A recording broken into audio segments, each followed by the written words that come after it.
শুভেচ্ছা দিনের আলোচিত খবরে, সঙ্গে আমি সাদিয়া তাসনিম।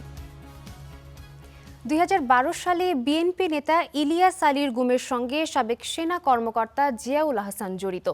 শতাধিক গুম খুনের মামলায় ট্রাইব্যুনালে এমন সাক্ষ্য দিয়েছেন জিয়াউলের সাবেক দেহরক্ষী ইমরুল কায়েস। তিনি জানান, পিলখানা হত্যাকাণ্ডের অপারেশন রেবেল হান্ট পরিচালনার সময় ১০ বিডিআর সদস্যকে ইনজেকশন পুশ করে বুড়িগঙ্গা নদীর তীরে নিয়ে গুলি করে হত্যা করা হয়।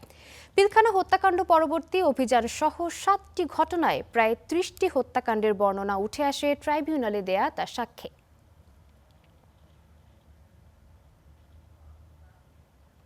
রাষ্ট্রীয় সফরে মালয়েশিয়ায় পৌঁছেছেন প্রধানমন্ত্রী তারেক রহমান। তার সফর সঙ্গী সহধর্মিণী ডাক্তার জুবাইদা রহমান সহ ২৩ জন। এর আগে শাহজালাল বিমানবন্দরে তাদের বিদায় জানান বিএনপি জ্যেষ্ঠ নেতা ও রাষ্ট্রদূতেরা।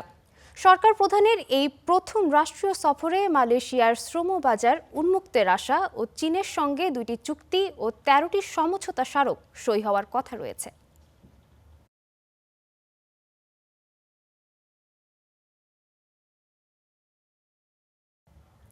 নীলফামারী ৪ আসনের এমপির নিজেকে শহীদ মুক্তিযোদ্ধার সন্তান দাবি করার বিষয় নিয়ে উত্তপ্ত হয় জাতীয় সংসদ। স্পিকার কার্য বিবরণী থেকে এ বক্তব্য এক্সপাঞ্জের ঘোষণা দিলে শুরু হয় বাকযুদ্ধ। এছাড়া মামুনুল হকের দ্বিতীয় বিয়ে নিয়ে সংসদে এক এমপি যে মন্তব্য করেন তাকে অনভিপ্রেত বলেন স্পিকার। এটি এক্সপাঞ্জ করার কথা জানান তিনি।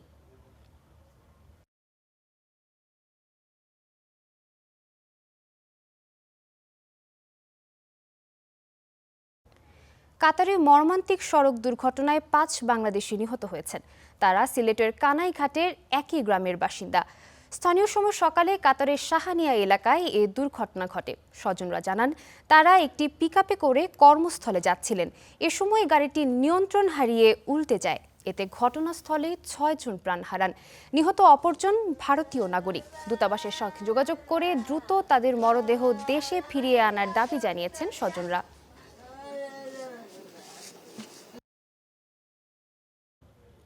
সিলেট জেলা প্রশাসক সারোয়ার আলমকে প্রত্যাহার করা হয়েছে। জনপ্রশাসন মন্ত্রণালয়ের প্রজ্ঞাপনে এ তথ্য জানানো হয়। এতে বলা হয়, সারোয়ার আলমকে জনপ্রশাসন মন্ত্রণালয়ের উপসচিব হিসেবে সংযুক্ত করা হয়েছে। সম্প্রতি মাজারের দান বাক্সের টাকা ইস্যুতে আলোচিত হন তিনি। ২০২৫ সালের ১৮ আগস্ট সিলেটের জেলা প্রশাসক ও জেলা ম্যাজিস্ট্রেট হিসেবে যোগ দেন সারোয়ার আলম।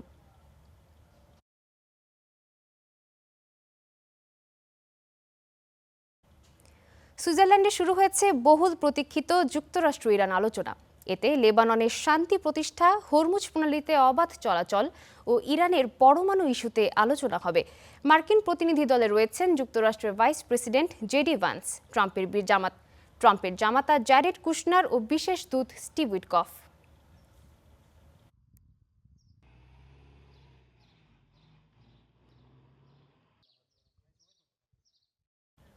বিশ্বকাপে রাতে মাঠে নামছে ২ এশিয়ান প্রতিনিধি।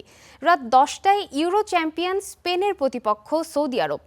এর ৩ ঘণ্টা বাদে লস অ্যাঞ্জেলেসের বেলজিয়াম বাধার মুখোমুখি ইরান। আর ভোর ৪টায় কাবো ভার্দে লড়বে ২ বারের বিশ্বকাপ জয়ী উরুগুয়ের বিপক্ষে।